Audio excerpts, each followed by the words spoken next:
माई की वंदना हो गई। वाह अपने बाबू वाली करा। अच्छा माई की वंदना हो जाए तो बाबू वाली होके वाह नहीं तो बाबू नाराज हो सकते। बड़ा बढ़िया बाहर से बाबूजी की वंदना सुनिया अनाथों के नाथ त्रिभुवन नाथ यादव जी से। वाह अनाथों के नाथ। हाँ कहन अनाथों के नाथ वाह अनाथ कई देते हैं। बड़ा बढ़िया आप लोगन गीत संगीत के आनंद लिया कुछ एकदम मूड मिजाज बना के धीरज वाह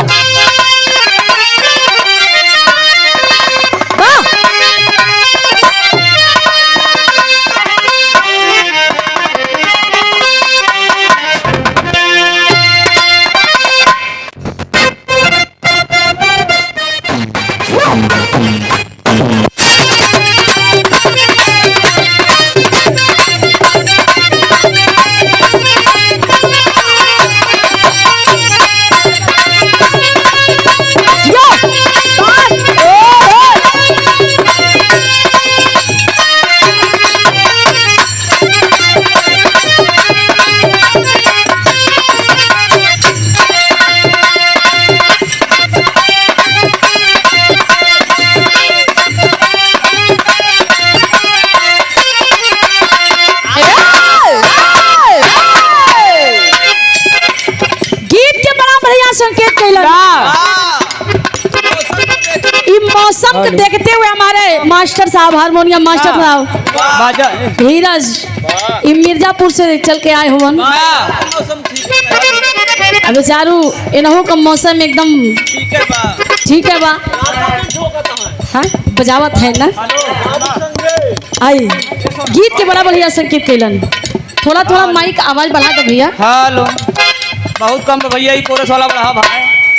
हेलो हेलो ये कोरस वाला। हेलो हेलो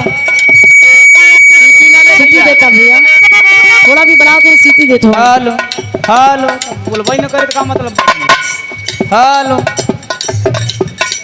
हेलो भाई हेलो वाह हेलो हेलो वाह बजा के वो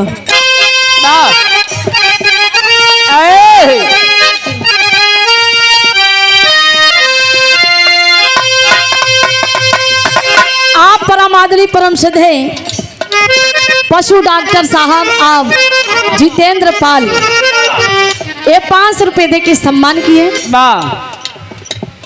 डॉक्टर चाहे पशु को हो चाहे मनई को हो डॉक्टर तो डॉक्टर लेकिन सुई जरूर लगई दूसरे भगवान माने लेकिन दूसरे भगवान माने जाते हैं। भगवान की दूसरा रूप होते हैं।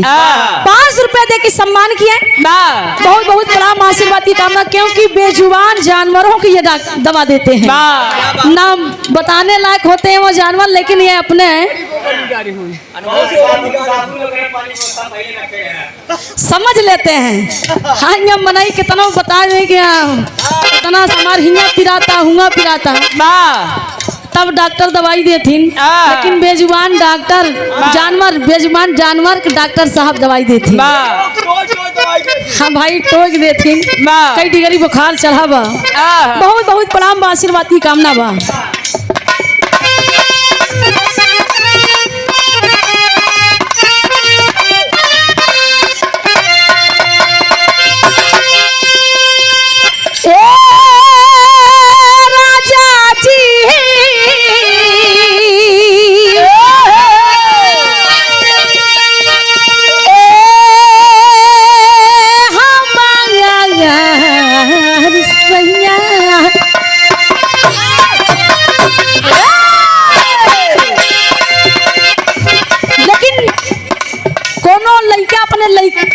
प्रेमिका से कहे का कहे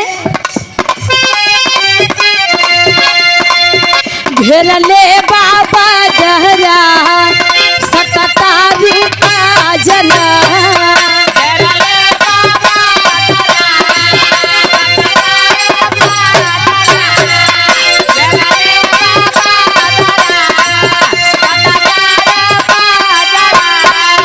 ऊपरा से कहिले बारू कल कहलता जना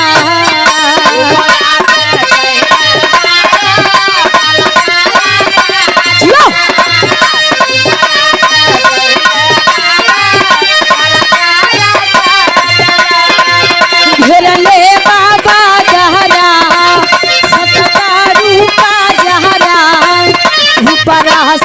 पहिले बारू काला काला काजरा चमके बिजुरिया ए हो सवरिया झम झम पानी बरसता बरसता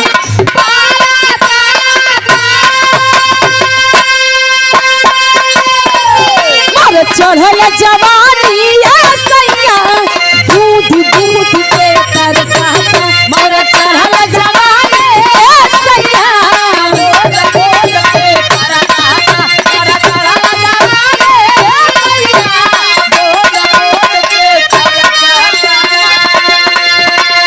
बलमा बलमा बलमा कदर न जानेला बाली रे हुरिया के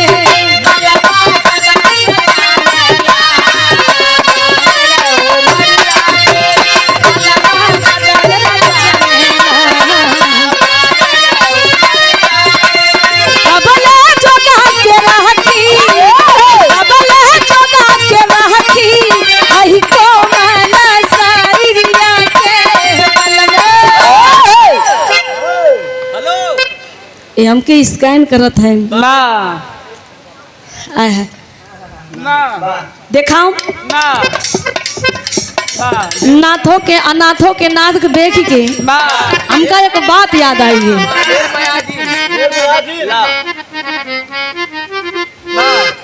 और ये लव कुमार यादव पूर्व प्रधान ना director DRM international school and college Madhupur के पावन सरजिमी से ये 500 रुपए दे के सम्मान किया बहुत बहुत प्रणाम आशीर्वाद की कामना ईश्वर में सब भैया लोगन के स्वागत बा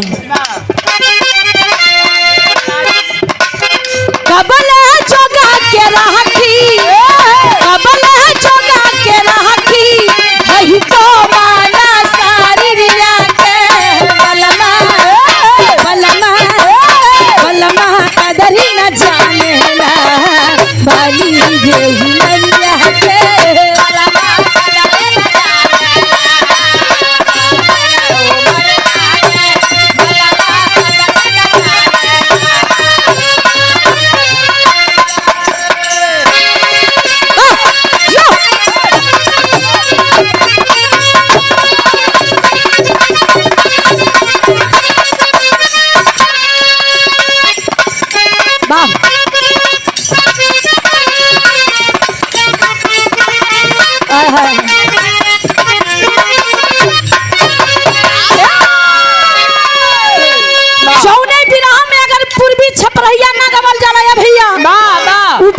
होला लेकिन मास्टर साहब कुछ संकेत करत हवन कोनो भी गीत होती है इसमें दो भाव होते हैं कहना का बा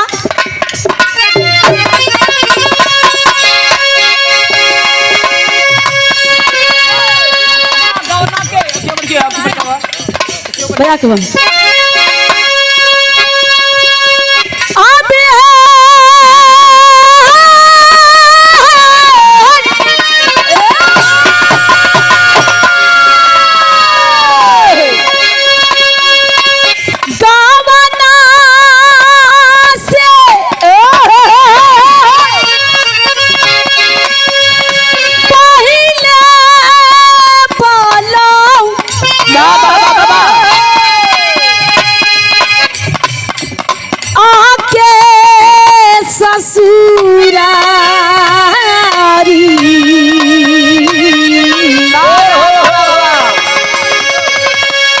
हमके दिहला मारी हो हमके दिहला मारी कई दिहला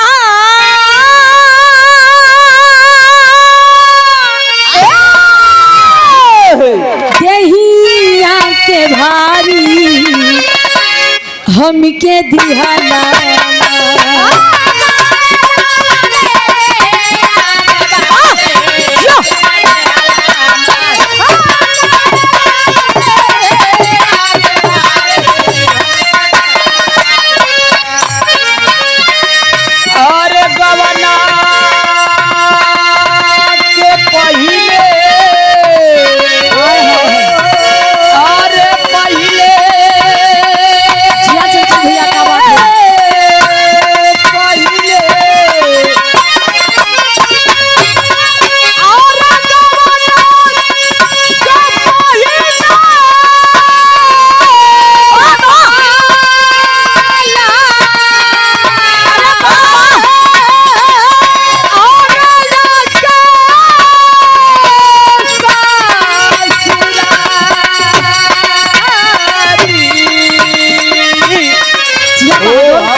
हमके दिहला मारी अरे तकई दिहला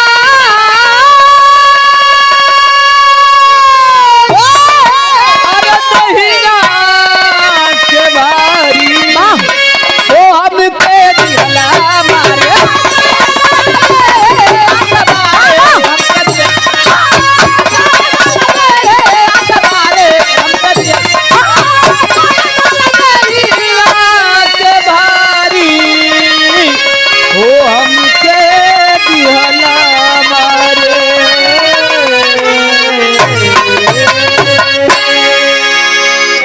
परमादरी परम श्रद्धेय श्री डॉक्टर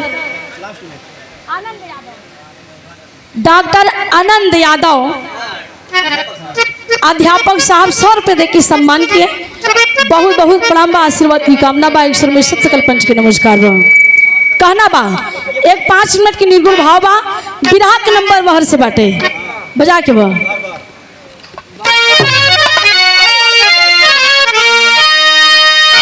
वाह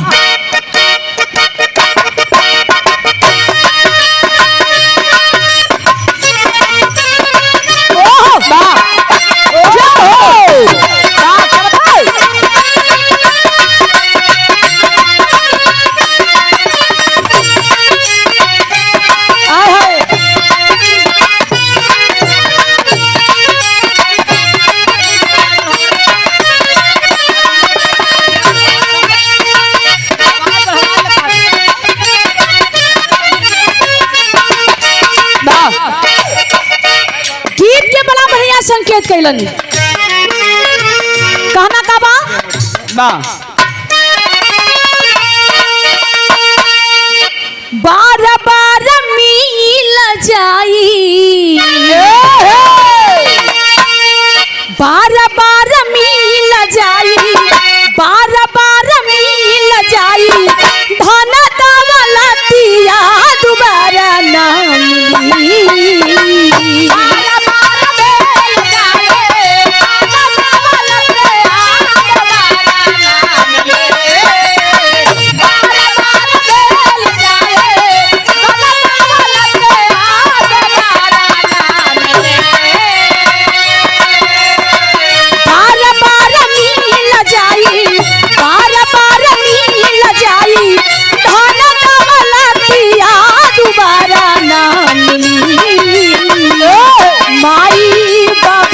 सुरतिया दोबारा ना मिली माई बाबू के सुरतिया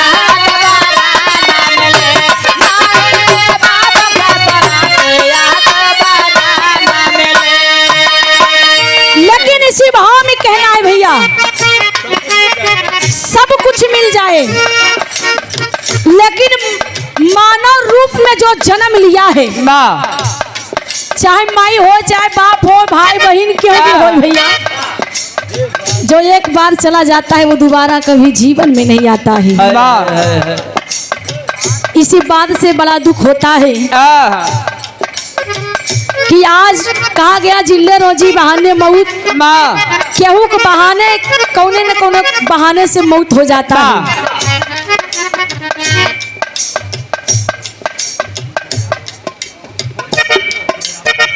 आप परमादरी परम श्रद्धेय आप चाचा जी की ओर से श्री फूलचंद यादव अध्यापक साहब गुरु जी की ओर से 200 रुपये दे के सम्मान के बहुत बहुत प्रणाम आशीर्वाद की कामना ईश्वर में सभी लोगों के स्वागत बा। लेकिन कवि जी लिखत हुआ आत्मा और परमात्मा से जब मुलाकात होती है तो परमात्मा आत्मा से एक बात कहते हैं क्या छूटी जाई है बाबुल के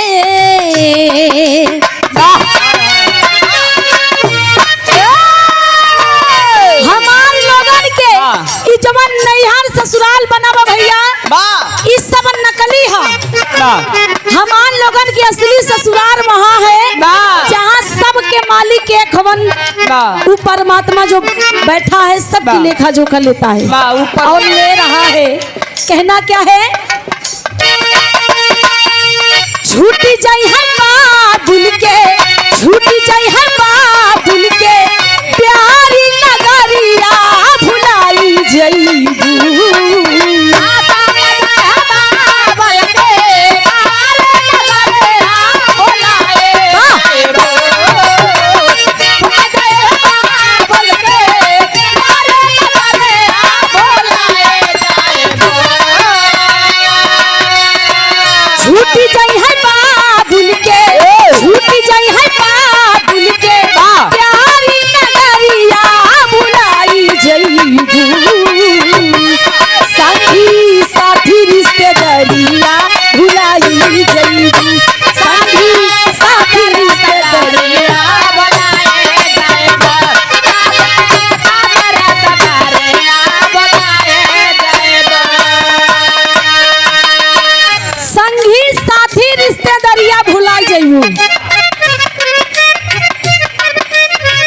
कौनो बहाना न चली भैया,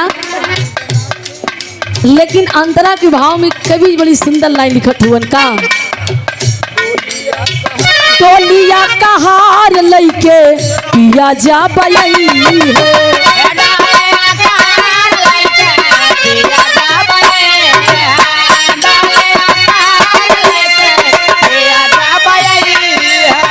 दुल्हन बना के तोहके ससुरे ले जई है, दुल्हन बना के तोहके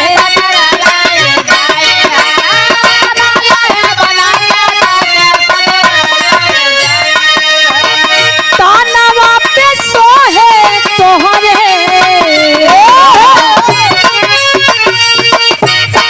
तानवा पे सोहे तोहरे, तानवा पे सोहे तोहरे, लाला की चुनारिया भुलाई जईबू।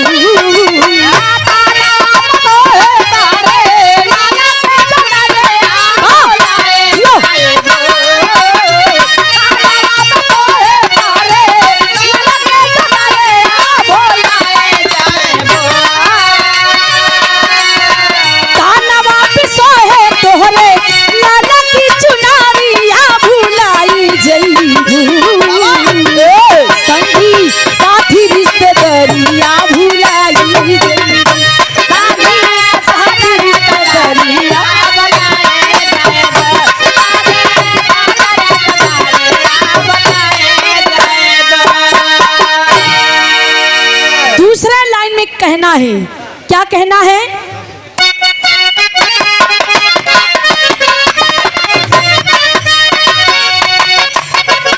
होई सत्य महाला के, सत्य का महल वही है जो सत्य पे टिका है, जो एक सुई की नोक के बराबर, जो पत्थर पर्वत टिका है वो सत्य का पर्वत है। उस सत्य के महल में जब वो मुलाकात हुई पिया से, आप परमादली परम श्रद्धेय मंगल कुमार यादव प्रधानाध्यापक आप जूनियर हाई स्कूल सराय बीका के पावन सरजमी से 500 रुपए दे के सम्मान किए, बहुत बहुत प्रणाम आशीर्वाद की कामना। कहना बाका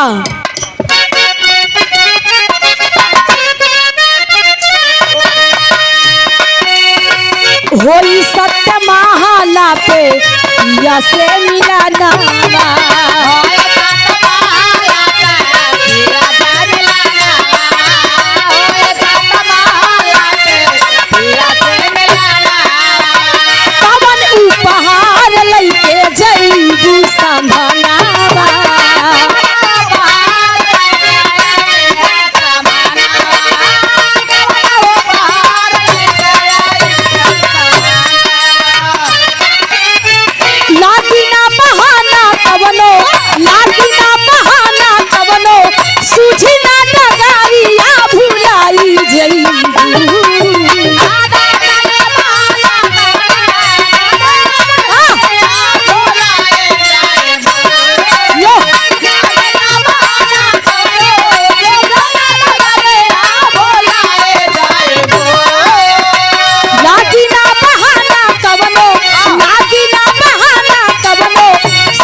कहना है, क्या कहना है?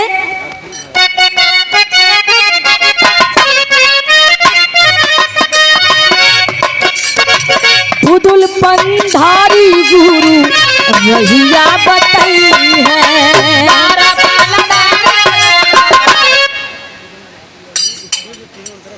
आप परमादली परम श्रद्धेय आप श्री वीरेंद्र बहादुर यादव भट्टा मालिक 500 रुपए दे की सम्मान किए, बहुत बहुत प्रणाम आशीर्वाद की कामना। माई भगवती करें आपको ऐसा भट्ठा चलत रहे, ईटा बिकत रहे,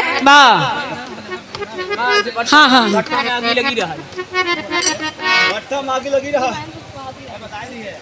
आप परम आदरणीय परम श्रद्धेय श्री महेंद्र बहादुर यादव प्रबंधक साहब राजा राम साहब लाल किसान आदर्श जूनियर हाई स्कूल सराय बीका के पाउन सर्जिम से जौनपुर आप हरि ओम सीमेंट एजेंसी मधुपुर की पाउन सर्जिमी से 100 रुपये दे के सम्मान किए। मधुपुर के पावन सर्जिमी श्री सालीग्राम यादव 100 रुपये दे के सम्मान किए। बहुत बहुत प्रणाम कहना बा।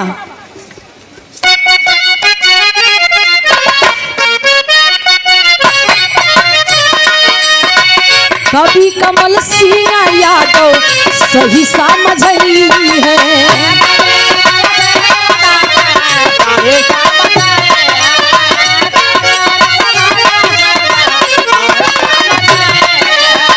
गुदुल पंधारी गुरु रहिया बतई है। कभी कमल तोहा के सही समझई है। सोना सुहाग